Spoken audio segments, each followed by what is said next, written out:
Hi students, today we are going to discuss about the third application of Gauss's theorem, that is calculating the electric field due to a uniformly charged thin spherical shell. We have already discussed how to calculate electric field for a uniformly charged thin wire as well as for a plain charged sheet. And today let us see how to calculate this electric field for a uniformly charged thin spherical shell. For that, let us consider this spherical shell. What is a shell? A shell means it is hollow inside.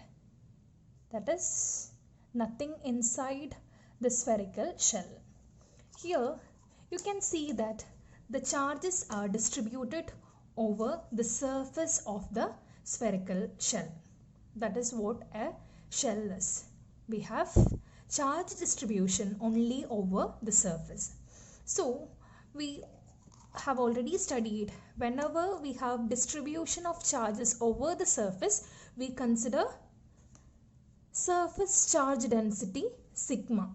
Sigma is equal to charge divided by area of this surface, that is surface area of this shell. Okay, then again consider this. As we know, we have charge distribution over this surface. You can see that the electric field is radially outward. That is, now consider this figure. That is, this can be considered as a thin spherical shell, and O represents the center of the shell and R is the radius of the shell, and the charges are distributed over the surface. So the electric field is radially outward. Here, radially outward. Then equidistant from the center of the spherical shell. Suppose we are considering this point and again considering another point which is at equal distance from the center, the value of the electric field remains the same. That is, equal distance from the center, the electric field remains the same. Okay, so let us see how to calculate the value of electric field at the point P. Actually, we are considering three cases here. That is, calculating electric field at the point P lying outside the shell, and second one on the surface of the spherical shell, and the last one calculating electric field for this case at a point lying inside the spherical shell. Let's start with the first case, that is when point P lies outside the spherical shell. This is our spherical shell, and let us consider a point P which is lying outside the spherical shell. And here we want to calculate the electric field at the point P which is lying at a distance R from the center of the spherical shell. That is, from the center to the point P, the distance is small r. And as we know, to find electric field for these cases, first of all we have to find the Gaussian surface. And since this is a spherical shell and the charges are distributed over the surface, and we know the electric field is radial, and so the best Gaussian surface is a sphere. And to find the electric field at the point P, we have to consider a sphere having a radius as r. So I will draw that Gaussian surface here.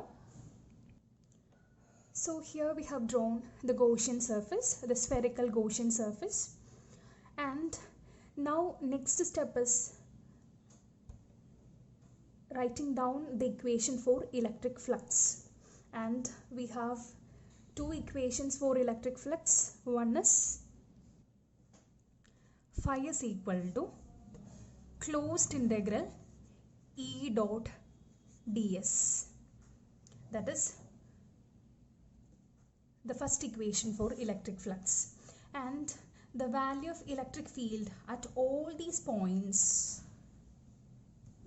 is same. So we can take it outside the integral sign and integral, closed integral ds.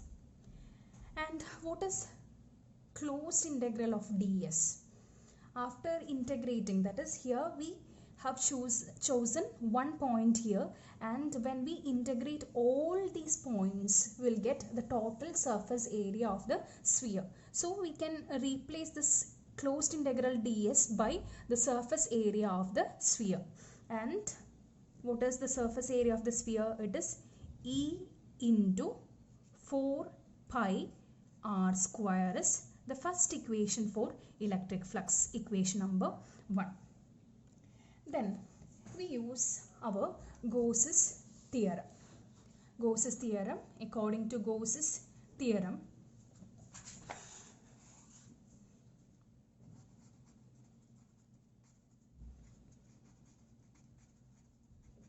electric flux through any closed surface is equal to 1 by epsilon 0 times the net charge enclosed by the surface.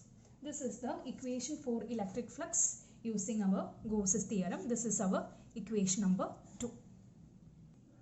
Now equating the two equations, we get E into 4 pi r square is equal to Q by epsilon 0, or electric field can be written as 1 by 4 pi epsilon 0 into Q by r square. This is the equation for electric flux when the point P lies outside the spherical shell. And in vector form, it can be written as E is equal to 1 by 4 pi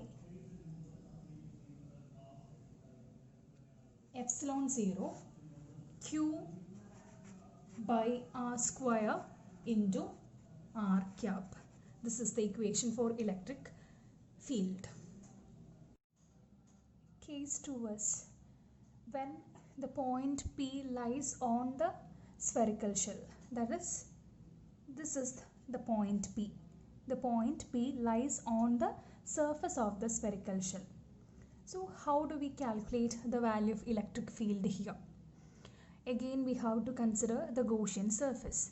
And for this case, we can see that the Gaussian surface, that is our spherical Gaussian surface, just encloses the charged spherical shell because the point P lies on the surface of the spherical shell here.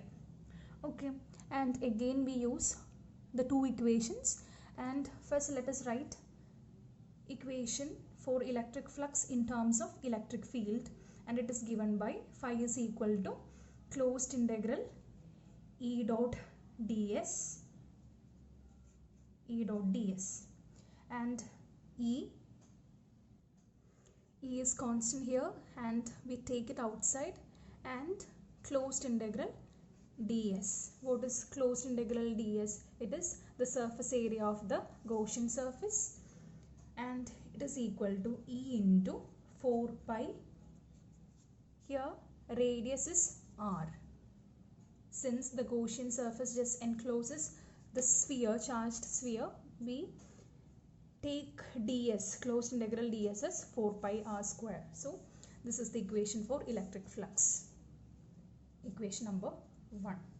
Then according to Gauss's theorem, using our Gauss's theorem, electric flux phi can be written as, what is the equation for electric flux? It is equal to Q by epsilon 0, that is 1 by epsilon 0 times the charge enclosed by the surface is our electric flux. And for this case, we can write Q as, what is sigma here? sigma, the surface charge density, sigma is equal to, what is that? Charge divided by surface area. Surface area of the sphere, and it can be written as Q divided by, what is surface area here? It is 4 pi r square. So sigma is equal to Q divided by 4 pi r square, or we can write Q as 4 pi r square into sigma as the equation for charge. So since Q is equal to 4 pi r square into sigma, we can write phi is equal to 4 pi r square into sigma divided by epsilon 0, and equating equation number 1 and 2 will get E into 4 pi r square is equal to 4 pi r square sigma by epsilon 0. 4 pi r square, 4 pi r square on both sides will get cancelled. So we can write E as sigma by epsilon 0 for this case. That is when the point P lies on the surface of the spherical shell. Now let us consider the third case. Third case is when the point P lies inside the spherical shell. So our point P lies here. It is inside the spherical shell, and we can draw the Gaussian surface like this. Gaussian surface is a sphere of radius small r.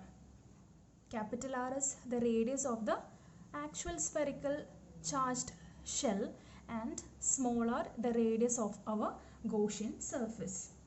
And here we know it is a shell, and for a shell we have distribution of charge only over its surface. We have no charge inside the spherical shell. So we can take Q as 0. Q equal to 0. That is, the charge enclosed by the Gaussian surface is 0. Q equal to 0 here, and as usual let us write the flux through the Gaussian surface.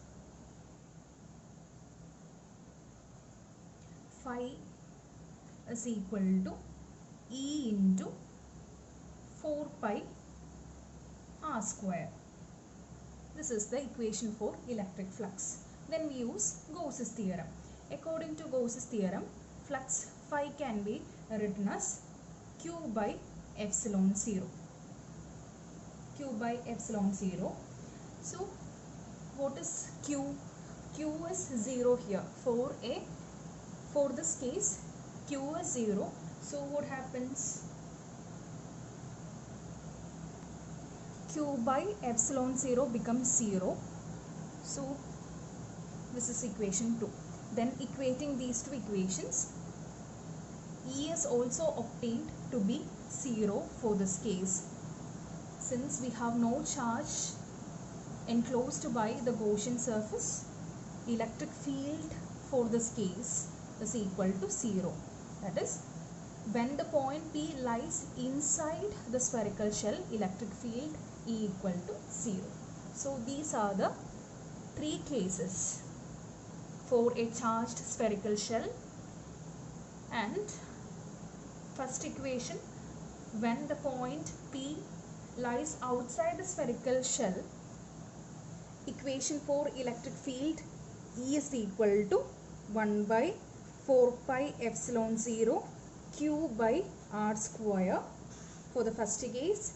And for the second case, when the point P lies inside the spherical shell, E equal to sigma by epsilon 0, And for the last one, when the point P lies inside the spherical shell, E equal to 0. Okay, thank you students.